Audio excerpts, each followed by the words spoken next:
iyi mwumva ni radiyo ijwi rya Amerika.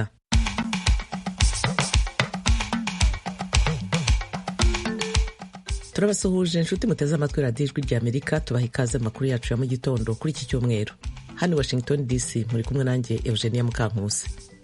Amakuru yacu turahera kuri mu karere k'ibiyaga bigari bya Afurika, nyuma turaza gukomeza ku kiganiro ejo mutegurirwa n'urubyiruko rwo mu Rwanda, naho guhera saa 12 ni ikiganiro dusangira ijambo nk'uko bisanzwe buri cyumweru.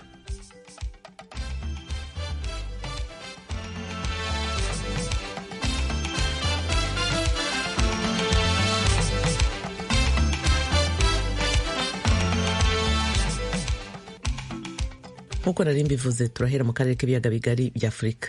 Umuyobozi mukuru ushinzwe ibikorwa byo kubungabunga amahoro mu muryango w'abibumbye ejo kuwa gatanu yavuze ko inyeshyamba za M23 zigenda zerekeza mu majyepfo ya Repubulika ya Demokarasi ya Kongo mu mujyi wa Bukavu, mu murwa mukuru w'intara ya Kivu y'Epfo. Ni nyuma y'uko mu ntangiriro z'iki cyumweru zigaruriye umujyi wa Goma uri mu majyaruguru. Jean-Pierre Lacroix yabwiye abanyamakuru ko hari ikibuga cy'indege hafi y'aho inyeshyamba za M23 ziri, kandi ko baramutse bafashe icyo kibuga cy'indege nk'uko babigenje i Goma byaba ari indi ntambwe ikomeye. Uyu muyobozi yagize ati: urabizi, ntabwo duhangayikishijwe gusa n'uburasirazuba bwa Repubulika ya Demokarasi ya Kongo, ariko iyo urebye ibihe byahise, bimwe mu bintu nk'ibi bishobora guteza amakimbirane mu karere kose. Bityo ni ngombwa cyane ko hakoreshwa ingufu zose za diplomasi mu kwirinda ko ibyo byaba. Mu ntangiriro z'uku kwezi kwa mbere gushize, inyeshyamba za M23 Amerika n'umuryango w'abibumbye bavuga ko ari umutwe w'inyeshyamba, ariko leta ya Kongo ikavuga ko ari umutwe ukoresha iterabwoba, zishe amasezerano yo guhagarika imirwano, zigaba igitero gikomeye mu burasirazuba. U Rwanda rwahakanye kenshi ibirego by'uko rutera inkunga izo nyeshyamba. Yunga mu ry'umunyamabanga mukuru wa ONU n'akanama ka ONU gashinzwe umutekano ku isi, umuyobozi mukuru ushinzwe ibikorwa byo kubungabunga amahoro muri ONU yahamagariye ibikorwa bya diplomasi byihuse mu rwego rwo guhagarika imirwano no kugera ku gisubizo cya politiki. Mu kiganiro cyihariye yagiranye n'umunyamakuru waje muntu w'ijwi rya Amerika ishami ry'igifaransa, Minisitiri w'ububanyi n'amahanga wa Repubulika ya Demokarasi ya Kongo umutegarugori Thérèse Kayikwamba Wagner ntavuga ko ari M23 ifite umujyi wa Goma, ahubwo ati Goma yigaruriwe n'abanyamahanga. Murabyumva mu majwi ya Temistokle Mutijima mu ijwi ry'umunyamakuru Roger Muntu, nanjye mu ijwi rya Minisitiri Kayikwamba Wagner. Nyakubahwa, wabyemeza ku badukurikiye niba inyeshyamba za M23 arizo zigenzura umujyi wose wa Goma? Waba ufite ikigereranyo mu mibare cy'abahapfiriye? Je voudrais tout d'abord préciser une chose. Quand nous parlons de la situation qui prévaut dans la ville de Goma, il s'agit d'une occupation des forces armées rwandaises.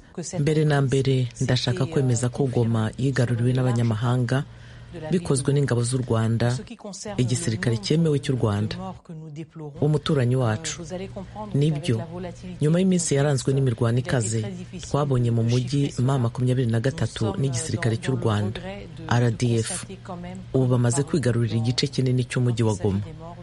Ku bijyanye n'abapfuye, bitewe n'uko ibintu bigenda bihindagurika cyane, ariko kandi na M23 n'ingabo z'u Rwanda bakaba bafite inyungu mu kutagaragaza isura ya nyayo no kwemerera isi yose kwirebera ubugome igitero cyabo cyakoranywe. Biracyagoye cyane kubona umubare uhamye w'abapfuye muri iyi minsi y'igitero. Dukeneye kandi gutandukanya ko hari impfu nyinshi zabaye biturutse ku mirwano, ariko hari n'izindi zaturutse ku kuba u Rwanda rwarasenye rubigendereye ibikorwa remezo by'ingenzi muri Kongo. Baciye imiyoboro y'amashanyarazi, barasa amabombe ku bitaro, banaca imiyoboro y'amazi, bafunze ikibuga cy'indege, banafunga imihanda inyuzwamo ibicuruzwa. Nibwira rero ko iyo tuvuga abapfuye, abatari abapfuye bahitanywe n'intambara ako kanya, cyangwa se abishwe n'amasasu yo mu mirwano hagati y'impande zihanganye, ahubwo hari n'impfu zaturutse ku bukana bw'ubugome igitero cy'u Rwanda ku mujyi wa Goma cyakoranywe, ari uko kwangiza ibikorwa remezo bya nkenerwa. Ibyo ntibyaboneka nk'intege nke za guverinoma yanyu mu kurinda umujyi ukomeye nka Goma? Uku gusubira inyuma ubisobanura ute, na cyane ko hari benshi bibaza bati ibi byaje bite? C'est une situation évidemment que nous déplorons, qui nous révolte aussi énormément. Birumvikana ni intambwe isubira inyuma, kandi ni ibintu bibabaje cyane. sinatinya kubivuga. Dukwiye kwemera ko ibintu byatangiye kugaragazwa kuva mu mezi menshi ashize, niba ahubwo atari n'imyaka. U Rwanda rwashoye imbaraga nyinshi mu kugwiza intwaro no mu kuzihama 23 mu burasirazuba bwa Kongo. Bashoye imari mu kugura intwaro zihanitse zitari zimenyerewe mu karere. Intwaro zakoraga ku buryo n'umuryango w'abibumbye muri raporo wahaye akanama gashinzwe umutekano wasobanuye neza ko zirusha ubushobozi izawo. Ikindi dukwiye kumva ni uko u Rwanda inshuro nyinshi rwagiye rurenga ku gahenge kabaga kavuye mu biganiro bya Rwanda kagombaga gutangirana n'itariki ya 4 y'ukwa munani, binyuze mu gukoresha ikoranabuhanga rihambaye nko guteza kirogoya mu ihererekanwa ry'amakuru. Bisobanuye ko inzira zose z'itumanaho mu kirere cya Goma no hafi yayo zari zaramaze kuburizwamo burundu, kuko mu gihe kirogoya zaje mu ihererekanwa n'ikurikirana ry'amakuru, bivuze ko inzira zo gutwara ibikoresho bya gisirikare zari zigoranye cyane, ariko ni nako byari ku bakora ibikorwa by'ubutabazi ndetse n'ubutegetsi bwa gisivili.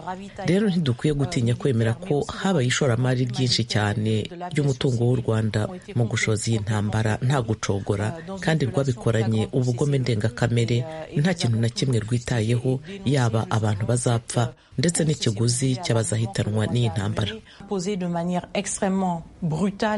Ubu haba hari ingamba zo kugaruza ubu butaka? Alors, je voudrais clarifier une chose. Nous n'allons jamais accepter. Turashaka ko ibintu byumvikana neza kuri iyi ngingo. Ntibyemewe ko u Rwanda, igihugu kinyamuryango cya Loni, cy'umuryango w'ubumwe bwa Afurika n'indi miryango myinshi, kigarurira igice cy'igihugu cyacu mu buryo bunyuranije n'amategeko. Ni ibintu tutazihanganira. Ikirenze kuri ibyo, ibi ni ibintu isi yose idashobora kwihanganira. Akanama ka Loni gashinzwe umutekano kakoze inama ku cyumweru gishize no kuwa kabiri ushize, aho benshi mu banyamuryango bamaganye mbere na mbere ukuba k'u Rwanda ku butaka bwa Kongo, ariko banasaba ko rwahava bwangu, cyo kimwe n'umunyamabanga mukuru wa Loni, cyo kimwe n'umuhuza mu biganiro bya Rwanda. Rero twisanze mu bihe aho atari Kongo gusa, ahubwo n'abafatanyabikorwa bose bafite uruhare muri iki kibazo barimo kwamagana u Rwanda ku bikorwa byarwo byo kwigarurira ubutaka bwa Kongo binyuranije n'amategeko, ndetse hari n'ubusabe bw'abaterankunga bakomeye b'u Rwanda. Turabona Ubwongereza, turabona Leta Zunze Ubumwe za Amerika, bose basohoye amatangazo akomeye yamagana uku kuvogera ubusugire bw'igihugu cyacu. Rero birumvikana, ibi ni ibintu bidakwiye kwemerwa, atari kuri Kongo gusa, ahubwo nibwira ko bitanakwiye no kwemerwa ku bindi bihugu byose byo ku isi birajwe ishinga n'iyubahirizwa ry'amahame mpuzamahanga ashingiye ku itegeko. Kuri ibyo birego bya Kongo kuri Leta y'u Rwanda ndetse no ku muryango w'abibumbye nawo usaba u Rwanda gukura ingabo zarwo muri Kongo, Leta y'u Rwanda ntihakana ko ifite ingabo muri Kongo, ariko nanone isobanura ko ari mu rwego rw'ingamba yashyizeho zo kurinda umutekano warwo, kandi ko zitazavaho igihe cyose uwo mutekano ushobora guhungabanywa. Mu ntangiriro z'icyumweru, mugenzi wacu Venuste Nshimiyimana yabajije umuvugizi wungirije wa Leta y'u Rwanda Alain Mukurarinda impamvu u Rwanda rutubahiriza ubusabe bw'inteko ishinzwe umutekano ku isi ya ONU. Ariko nibuka neza mu itangazo banditse, akanama gashinzwe umutekano ku isi nta gihugu runaka kavuze muri rusange ngo impande zose ziri hariya zigomba gukora ibi n'ibi n'ibi, ariko ntekereza ko ibyo ngibyo na n'ubundi nta gishya kirimo. Unarebye umunyamabanga w'umuryango w'abibumbye yarabivuze, hari ibihugu byabivuze, hari imiryango imwe yabivuze, hari n'abandi nabo bakoze amatangazo ntibagira icyo bavuga. Aho ngaho umuntu akaba yanakwibaza impamvu tubona amatangazo atandukanye aturuka hirya no hino avuga ahantu hamwe, ariko akaza avuga ibintu bitandukanye. Ni ikigaragaza yuko mu by'ukuri ikibazo uko kivugwa atari ko kimeze hariya mu burasirazuba bwa Kongo. Niba abantu batandukanye bashobora gukora amatangazo cyangwa bagafata ibyemezo bakavuga ibintu bitandukanye bavuga ahantu hamwe, ni ibigaragaza nyine ko harimo ikibazo. Nayo mpamvu iki kibazo kimara igihe kinini kidasobanuka.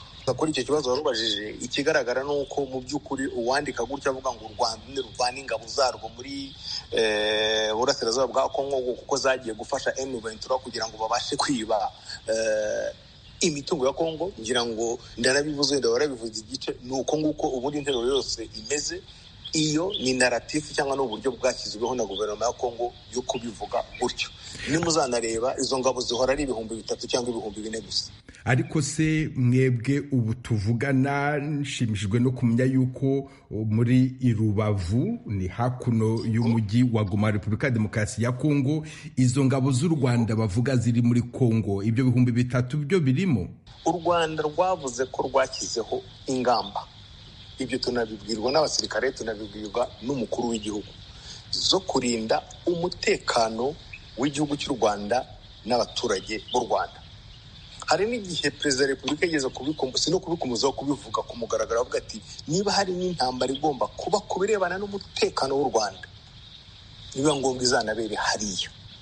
Ingamba zashyizweho ni ingamba za gisirikare, ubwo igihe zizasobanurwa zizavugwa izo arizo, ndetse unibuke yuko no mu biganiro bya Rwanda, yaba minisitiri w'ububanyi n'amahanga, yaba abatekinisiye mu nzego za gisirikare n'iz'umutekano babishyizeho umukono, bavuze bati hari ingamba zihari ntizizigera zivaho mu gihe ikibazo nyamukuru, ikibazo nyakuri u Rwanda rubaza cy'umutekano kitaravaho. Ntekereza rero yuko ibyo bisobanuro birahagije byo kumva yuko hari ingamba zafashwe ariko zirebana n'ikibazo runaka. Ntabwo ari ibyo ngibyo byo kuvuga ngo guverinoma ya Kongo uyu munsi mu gitondo yabyise ibi ngibi, saa sita ibyita ibi ngibi, nimugoroba ibyita ibi ngibi, ko aribyo byatuma n'izo ngamba zivaho. Ntabwo zizigera zivaho, n'ubundi bari babiganiriyeho uburyo zavaho. Alain Mukurarinda, umuvugizi wungirije wa leta y'u Rwanda, ndagushimye cyane ku bw'aka kanya uhaye Ijwi ry'Amerika. Murakoze cyane. Tukivuga kuri Kongo, Uburundi butangaza ko abasirikari babwo bagiye gufasha aba Kongo mu ntara Kivu y'Epfo bahagaze neza ku rugamba, mu gihe umutwe wa M23 urwanya ubutegetsi bwa Kongo ubu ugenzura umujyi wa Goma, uhigira gukomeza kwigarurira n'umurwa mukuru Kinshasa. Uburundi buvuga ko buzakomeza gufasha Kongo kubw'umutekano w'akarere ibyo bihugu biherereyemo. General de Brigade Gaspard Baratuza, uvugira igisirikare cy'u Burundi, yabwiye mugenzi wacu Diane Ninahazwe mu kiganiro cyihariye yahaye Ijwi ry'Amerika. Abasanga bacungira n'ubu barahacungira, nta ngorane n'imwe, nta mirwano ihari, na cyane cyane muri Kivu y'Ubumanuko. Bamwe mu bari buyo nk'abacangero bava mu mahanga barishikanye baja mu gihugu cy'u Rwanda. Ku ruhande rw'u Burundi hari abasirikare bo barabuze ati reka duhagarikire ngaha twishikane nk'uko vyakozwe n'abandi. Abarundi ubwa mbere boho ntibagiye ko nk'ubucangero. Igihugu cya Kongo n'igihugu duhana urubibe, umutekano uhungabanya aho duhana urubibe turashikirwa. Aho rero bisanga ibikorwa byakorwa kuva kera, ubu rero bikorwa ku mugaragaro. Ikindi naco nababwira ko Abarundi atari abasirikare bashacoba, bumvise ruvuze hirya baca batariza amaboko baje kwishikana. Oya, ivyo bishikanye ntituraba, nawe yobikora yoba afite intumbero mugabo gushika ubu iwacu ntabihari. Uyo mugwi wa M23 ufise igisagara ca Goma, wanavuze no musati turabandanya si Goma gusa tuzokwifatira n'ahandi. Mu misi yahera warumvikanye uvuga yuko wazuraga ibitero kandi ukavuga yuko hariho n'abasirikare b'u Burundi baguye muri ivyo bitero. Abo barabiguyemwo ibitigiri vya nyuma mwashoboye kumenya muri ivyo bitero bingana gute? Mu bisanzwe umuntu atanga icegeranyo c'ivyo yakoze ku ruhande rwiwe. Utanguye gutanga ibiharuro by'ibyo ubundi mwariko murahangana kumbure yatakaje, ibi nivyo twize niba twize ku mashuri amwe ya gisirikare. Ni ukuvuga rero ubu hariho n'intambara yadutse hambavu n'intambara y'amasasu n'intambara y'ururimi ya propaganda. Abakozi igitigiri cy'iwacu naco twebwe turafite nyine tubitanga n'abo tubiha, ntidukunda kubigira ku maradiyo. Hari nk'umusirikare yitavye Imana tubibwira umuryango, ariko hari iyo miryango nyene igaruka ikavuga ngo ayo makuru ntayo bamenyeshwa. Hari igishika umusirikare akitaba Imana, haba ngaha mu gihugu cy'iwacu, haba aho yarungitse mu bikorwa Somalia, Kongo, Centrafrique, ikari hose barabimenyesha umuryango neza cyane, kandi n'uwo yitavye Imana uburyo bwose bushoboka barabukora kugira ngo ikiziga gitahukanwe bamuhambane bamufumane iteka. Mu minsi yahera ijwi rya Amerika ryari ryabajije igisirikare c'u Burundi amakuru avugwa ku basirikare baba bagwariye ku bitaro vy'abasirikare mu Kamenge. Duhabwa isango yuko tuzomenya amakuru mu minsi iri imbere. Mwasanze vyifashe gute? Hari abasirikare bariko bavurirwa muri ivyo bitaro bangana gute? Abamvuga ni abo vyavuze ko bari bakomerekeye muri Repubulika ya Demokarasi ya Kongo kandi bakaba boba bari benshi. Bwa mbere ibitaro by'abasirikare ni ibitaro by'abasirikare bivura abasirikare. Kuba boba hari uwo yabonye abasirikare bombure barenga canke igitwigiri kitari gito ibintu bisanzwe, ahubwo iyo babona nko kuri Prince Jean Charles cyangwa wa Karebe cyangwa mu bindi bitaro aho byari kuba ibidasanzwe. Kubona rero abasirikare bivuza ku bitaro bya gisirikare atari bake, ibyo ni ibintu bisanzwe. Ushobora kuza abarwayi malariya, abarwayi indwara canke abakomeretse barimo, kuko nk'uko nabivuze iyo uri ku rugamba ugatera n'amashuka gukomereka barabaho, nabitaba Imana bakabaho, abagiye aho baca kugira ngo batunganye. Ndetse no mu gihugu ca Somalia hariho abakomerekera baza rero n'abakomerekeye no haho hafi hari hamaze iminsi imirwano n'ibitero ngana n'umwaka. Abakomereka sinoreka kuvuga ko bitabayeho, nabitaba Imana barabaye. Rero mu gato k'umubiri kari bidasanzwe, ni ibisanzwe kandi ibitigiri umurengera namba na gato ibitigiri sinabaruye ibyo sinavuga yuko ari umurengera mugabo bariho bamaze kurenga 5, 6, 8.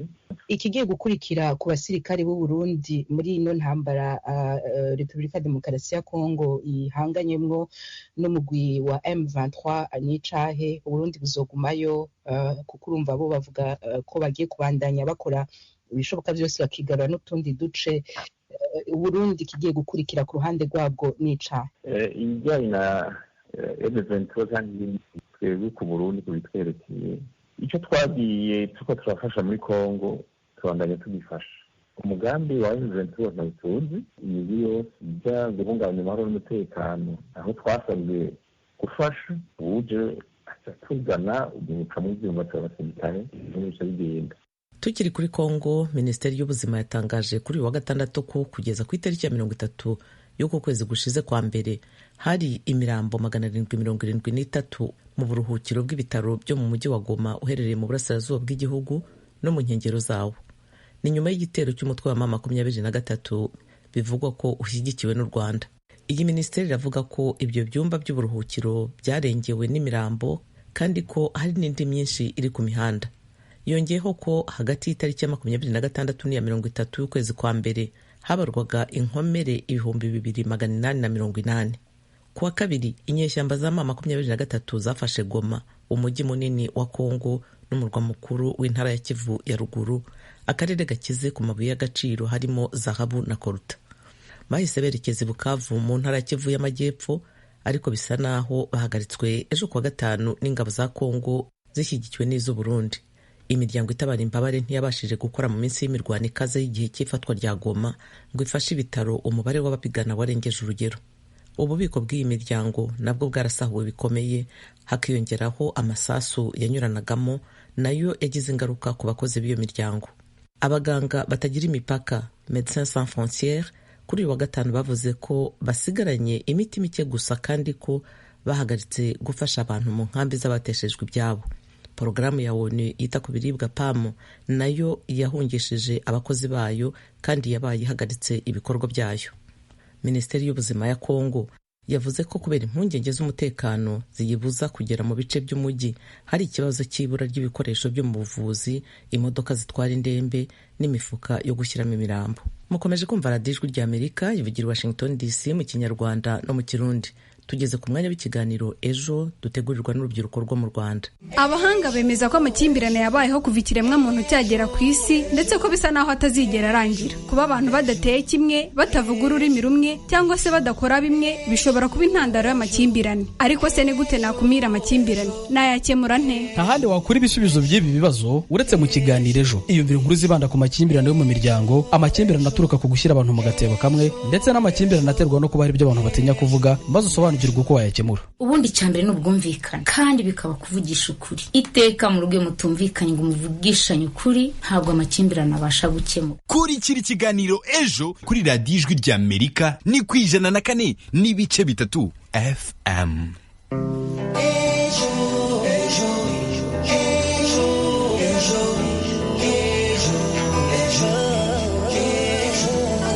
Amahoro y'Imana abe kuri mwese mukomeje gukurikira gahunda za Radio Ijwi ry'Amerika yumvikanira ku murongo w'104 n'ibice bitatu FM. Ndizera mumeze neza aho muherere mu bice bigiye bitandukanye byo kuri uyu mubumbe dutuye. By'umwihariko rero tukaba tugeze mu mwanya w'ikiganiro ejo, ikiganiro mutegurirwa kandi muganizwa n'umuryango Ejo Youth Echo ukoresha itangazamakuru mu kimakaza umuco w'amahoro mu Rwanda ndetse no mu karere k'ibiyaga bigari. Je muri kumva muri studio cyangwa se kuri micro ndi Karemera Patrick. Bye kazi.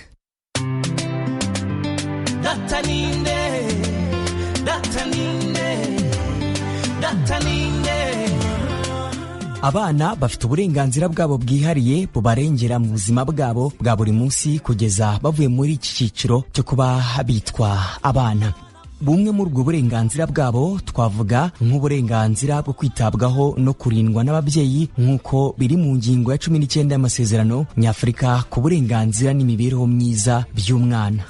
Icyongeyeho kandi umwana wese afite uburenganzira bwo kwitabwaho no kurindwa n'ababyeyi be kandi aho bishoboka akabana nabo. Ibitandukanye rero n'ingingo, hari abana bisanga barerwa n'umubyeyi umwe gusa kubera amakimbirane ababyeyi be baba baragiranye, urugero nko kuba se w'umwana yamwihakana bityo bigatera nyina kutazigera abwira umwana se umubyara, umwana bikarangira avukijwe uburenganzira bwo kumenya se. Ese hakorwa iki kugira ngo amakimbirane ari hagati y'ababyeyi ntabe intandaro yo kuvutsa umwana uburenganzira cyane cyane bwo kurerwa n'ababyeyi bombi? Bakunzi rero bacu, mbere yuko dukomeza munyemere nakire mugenzi wanjye Bazubagira Fredausi abanze atugezeho bimwe mu bitekerezo mwatanze mu kiganiro ejo cy'ubushize, nge ndibuze kugaruka dukomeze n'ikiganiro ejo cya none. Bahaye ikaze bakunzi b'ikiganiro ejo, tugeze mu mwanya w'ubutumwa mudusangiza ku ngingo zitandukanye tubaganirizaho mu kiganiro ejo. Munyemerere muri aka kanya mbasangize bimwe mu bitekerezo bamwe muri mwebwe mudahwema kudukurikira mwadusangije. Ingingo y'ubushize twaganiriyeho yagarukaga ku kuzirikana ururimi rw'amarenga mu burezi mu byiciro byose. Mu butumwa bwinshi twakiriye, reka duhere ku bwa Emmanuel uherereye Rulindo. Kubwe abona ko kugira ngo ururimi rw'amarenga rubashe gusakara ku buryo bifasha by'umwihariko abafite ubumuga bwo kutumva no kutavuga, ari uko rwashyirwa mu mashuri rukaba rwahera mu mashuri abanza ku buryo umwana wese azamuka afite ubumenyi n'iyo bwaba ari ubw'ibanze, kuko biramutse bigenze gutyo byaba bihawe umurongo. Reka dukomereze ku butumwa bwa Nkurunziza Pascal uherereye Irongi, aragira ati ntibyari bikwiye ko ururimi rw'amarenga ruba rutazwi n'abantu benshi by'umwihariko abarezi. Jyewe numva ikigo kibifite mu nshingano cyategura amahugurwa ku barezi, bityo mu gihe ikigo gihuye na kesi yo kuba cyakiriye ufite ubumuga bwo kutumva no kutavuga bikamufasha gukurikirana amasomo ye neza kandi nta mbogamizi agize. Reka dusoreze ku butumwa bwa Charles uherereye Kicukiro, aragira ati niga mu mashuri abanza niganaga n'umwana ufite ubumuga bwo kutumva no kutavuga kandi yarashoboye pe, ko yajyaga arusha abana benshi twiganaga amanota, gusa byaramugoraga kuko mu barimu bose twari dufite nawe wari uzi ururimi rw'amarenga. Urumva byamusabaga gufata mu mutwe buri kana kariko kose. Ku bwanjye rero mbona bikwiye ko hashyirwamo imbaraga kugira ngo ururimi rw'amarenga rumenywe n'abantu bose, kandi nibanajya no gusaba serivisi ntibikarabagore bashaka ababasemurira. Nshuti rero ndetse namwe bakunzi b'ikiganiro ejo, mwakoze cyane kubana natwe muri ubu butumwa tubashije gucishamo amaso. Rika nkubwire kuri kiri kiganiro ejo kuri Radio Ijwi ry'Amerika ni ku 104 n'ibice bitatu FM.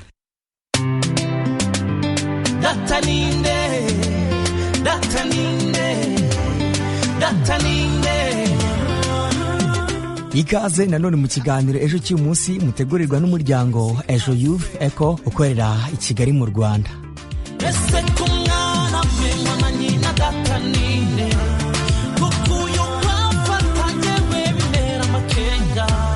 Nk'uko nk'uko twatangiye ikiganiro tubikomozaho, umwana wese afite uburenganzira bwo kugira umuryango avukamo, akureramo kandi abyirukiramo, umurinda ku buryo bwose, ukamugaragariza urukundo kugira ngo yisanzure.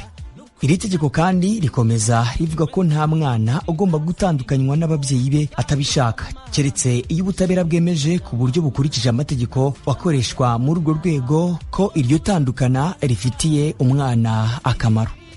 Nubwo amategeko agaragaza ko umwana afite uburenganzira bwo kumenya no kurerwa n'ababyeyi be bombi, hari igihe umwana yisanga cyangwa se yimwa uburenganzira bwo kumenya umwe mu babyeyi be, cyane cyane nka papa we cyangwa se umubyara, bityo bikagira ingaruka zinyuranye ku mwana, cyane cyane izigendanye n'amarangamutima n'imitekerereze, harimo kwigunga, kugira ipfunwe, kubura uburenganzira bwo kwandikwa mu irangamimerere, kuvutswa uburenganzira bwo kurerwa n'ababyeyi be bombi kandi bakiriho. Nshuti bakunze b'ikiganiro Ejo, munyemere twakiri mugenzi wanjye Ishimwe Honore atugezeho inkuru irambuye kuri iyi nsanganyamatsiko turimo turaganiraho. Nge ndibuze kugaruka mu kanya dukomeze n'ikiganiro.